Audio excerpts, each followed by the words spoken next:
Tento pořad sponzorují monitory Samsung Odyssey s QHD rozlišením pro maximální zážitek ze hry. Samsung.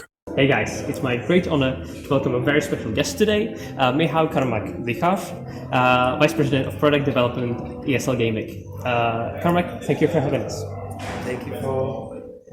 Thank you for coming to Cologne. It's a great event. Is it your first time?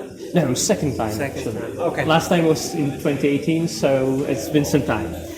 So first of all, please clarify for me and for our viewers, what is your role as a Vice President of Product Development?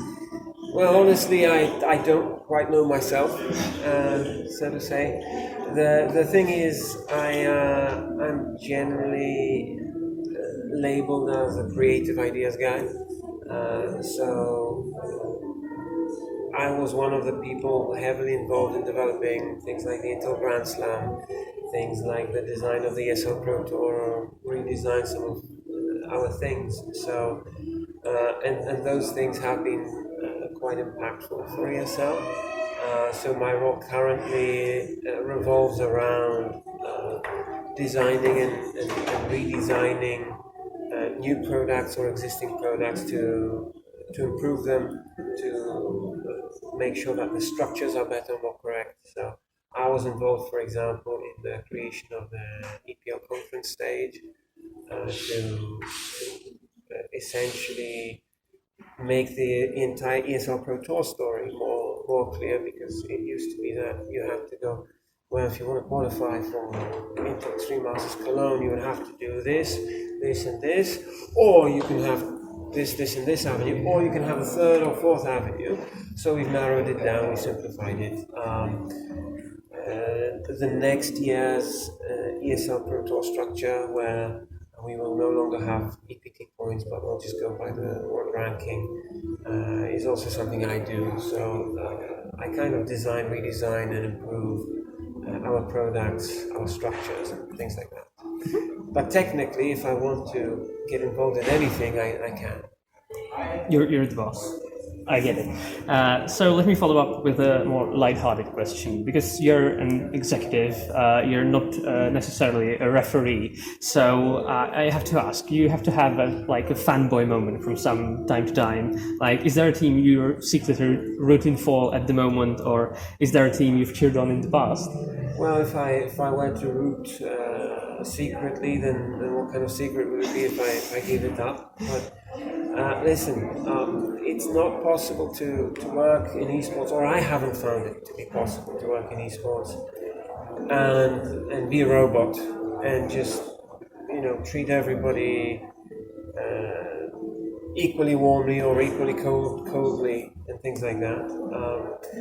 I have, let's say, I have players that play today that I met when I was still a journalist back in 2007-8. So obviously you could say I go a long way with some of the players. Just like most people that go to these events, I am a fan. I'm interested in people doing amazing things and being involved in great stories. And I'm just excited as anyone if someone's on the verge of completing the Intel Grand Slam and making something epic, iconic happen. I'm just as shocked if, simple as I will do something crazy. And most games that I watch, I kind of have one team that, I prefer them to win versus those guys. And it's usually based on the fact that I know a lot of these people in person and I know how they are. But I wouldn't say that I currently have one favorite team or one favorite player. Okay. Now back to the tougher questions. What's the topic you're focusing now in ESL Gaming? When I read some of the interviews you've done, for example, for HLTV, you've mentioned you want to up your game in the broadcast field. That was in January, I think. Mm-hmm. So what's on your plate right now? Well,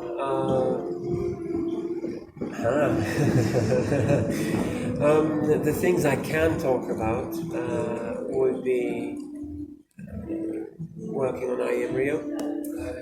We've begun work on IEM Rio to make sure that like this is the fun thing about majors. When you get a major, this is your opportunity to really do something different and cooler and more fun and just make a good impression. So working on that, and I will be quite likely involved more closely in the broadcasting side of our events, which, to be fair, I haven't been for a very long while.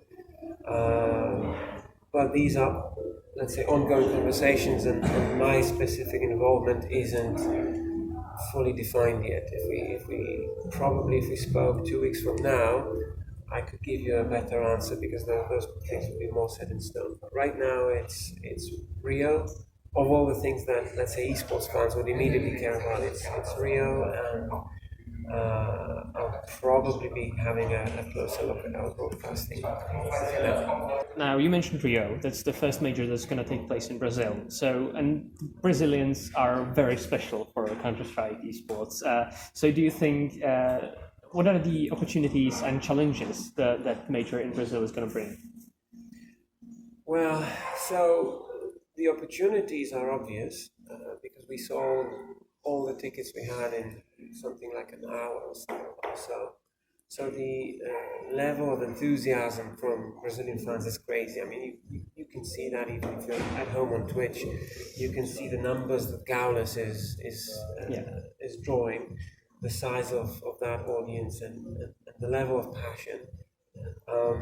And you can see how many Brazilian teams are actually strong overall, how many good players they have. They have, 3 teams at Inter Cologne, I think. So, yes.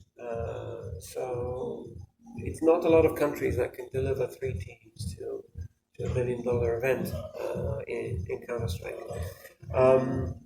So the opportunity is obvious. It's a very, very good fertile ground to have an awesome event that's different, that has a lot of energy. And to be fair, every time we've gone to Brazil, in the history of ESL in general, IEM events, ESL 1 events, I think ESL Pro League went there as well. It's always been fans who are a different level of crazy, and this requires a tailored approach. We can't just copy paste what we do in Cologne, for example, in order to have a unique major. You can't just copy paste something. You have to tailor it towards that crowd. Difficulties. It's obviously there is no blueprint for esports yet. It's not like we've done 10 events, 1 event every year in Rio. It's we're building and designing a new event, and with that comes potential for risk. With that comes a potential for not understanding what the interest level is exactly. There's many risks in doing something you haven't done before. But we've been doing things we haven't done before for 2 decades now, so we kind of also have a good idea of how to navigate it. Another, let's say, difficulty is the fact that we're in Rio's largest indoor arena that I know of, and everybody, even Simple tweeted, put us in a stadium or I'm not going, right? So that's obviously a lot of pressure. And at the same time, listen, we've done the due diligence. We looked at the stadiums in Rio, and they're all open air stadiums. And you cross-check that with the weather in November, when you have 10 days of rain in November in Brazil, in Rio. Then across our weekend, there is a really good chance that it will be raining.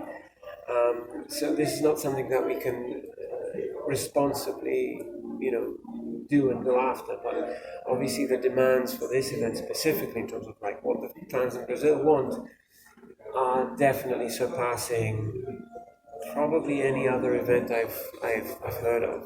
That's very understandable. You mentioned how crazy the Brazilian fans are, and even the Brazilian players say that. I'm going to head back here, Cologne. So you've mentioned that you can just copy-paste from I am Cologne to Rio. What's going to be this Cologne's, after 3 years with no fans, what's going to be this year's thing to remember, thing to, never forget and remember for the rest of our lives? Well, I don't know is the right answer, because I see our job as event producers and organizers as create the ideal conditions for players to express the talent, for players to create a fantastic show. We can help, we can push a little bit, again, creating the best conditions, convincing the players that this event is the most important one, convincing the fans of the same thing, and then it's a virtual cycle. When the players go on stage and they see the fans, they have that shiver, on their back, and after the first big round, it feels like the entire world is shaking, right? And they react better, and the audience sees how much they care, and they instinctively, in turn, react even more, and that in turn makes the players, feel more shivers, and suddenly it becomes something that you can only understand and feel if you're there in the arena, right? And this is not us doing it, it's the players and the audience. We are just there to make sure that everybody is comfortable, everybody's welcome. Obviously, we have things we can do in order to improve it, because if our stage looks like garbage, or if our stage design or broadcast is not good, then those shivers will not be as strong as they should be. But ultimately, the reason the fans come is to see great competition. So, I'm pretty sure if you ask UEFA, what should the fans expect from this final, well, you should ask the players who will be playing it, right? The players are at the heart of the event. I hope they will always be. Everything we do is to enable them to showcase their talent and help the audience take the players up to the absolute edge of their limits, maybe even beyond, so